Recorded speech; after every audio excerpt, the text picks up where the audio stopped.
Hi, I'm Dr. Julie Colwell. I want to introduce you to one of the fundamental processes that I've developed and that we use in an ongoing way in our EPI community. It's called SEW. It stands for Sensations, Emotions, What You Want, SEW.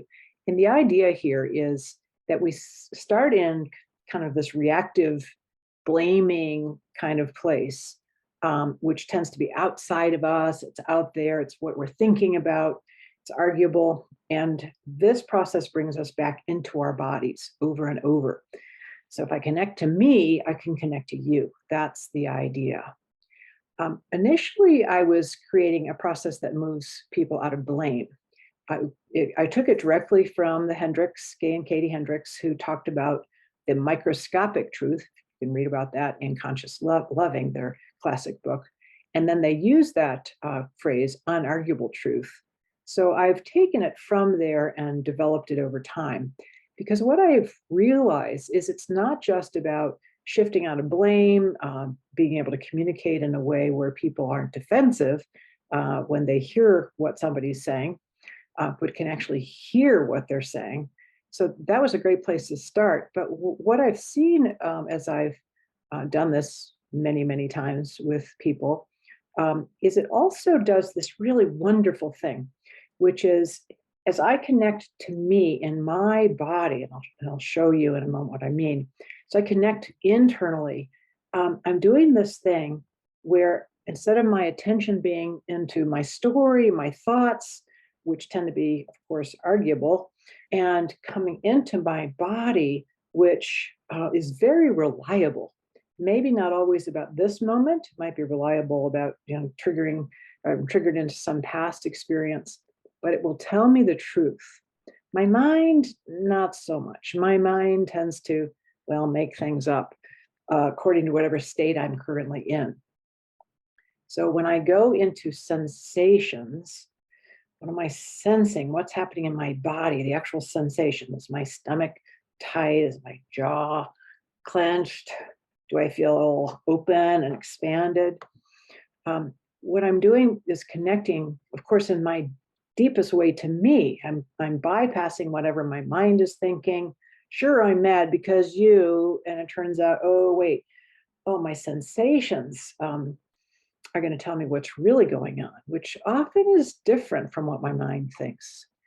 So the sensations themselves will pull my attention internally. All right, that's a great start. Oh, it's not out there, it's in here. It's going on in here, at the beginning of projection, right? I don't want to feel what's in here, so I'm going to go out there and make something up, bringing my attention in here. Oh, okay, sensation, stomach, jaw, chest, body, sensation. That's where we start. If I describe that sensation, well, it's kind of magical because if I'm talking to you, right away, you're going to start to tune into your body. So going in and finding the sensation and actually describing it allows my attention to go in to me, for me to feel connected to me, and then for you to go into your body and then potentially to connect to me in a deeper way. I think this is really what limbic resonance is me describing this. For example, if I say my mouth is dry, right, you right away are going to check to see what's going on for you.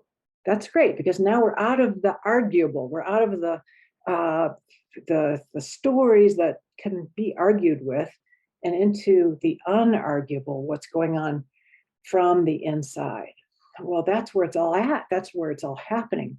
The seat of the conflict is going to be here in me and some unresolved stuff internally. Now, the sensation's great because the sensation, it's so elegant, simple. Sensation is going to tell me what the emotion is. Yeah, isn't that great? You probably already know that, but the way this is kind of works, yay for bodies, it's not universal, but it's sort of typical that, for example, anger tends to be up here. It's that mammalian, right? Jaw tight, fist clenched. Yeah, so that's where anger tends to be. So if I know my jaw is tight or I have these headaches, how come I have a headache or my neck is always sore? Maybe I'm angry.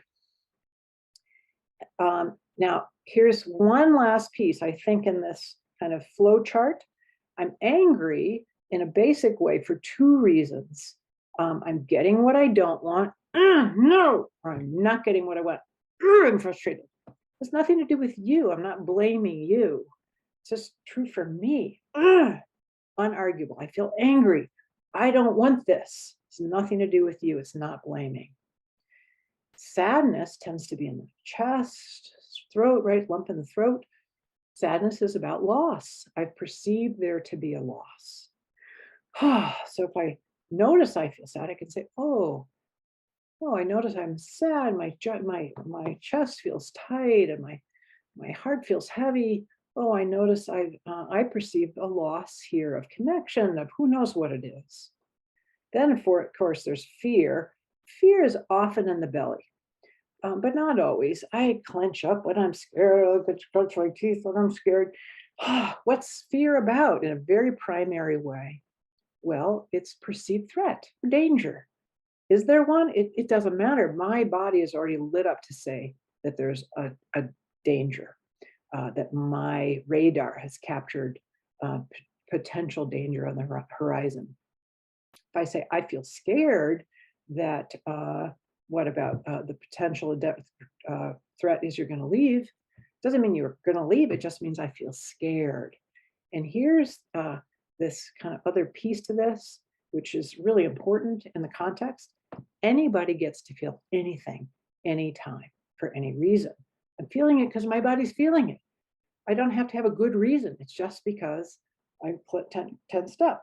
My jaw's tight. My chest feels heavy, or I feel exhilarated, glad, life energy, sexual, that stuff. I get to feel all of it. So here's that's the intro. Good luck with SEW.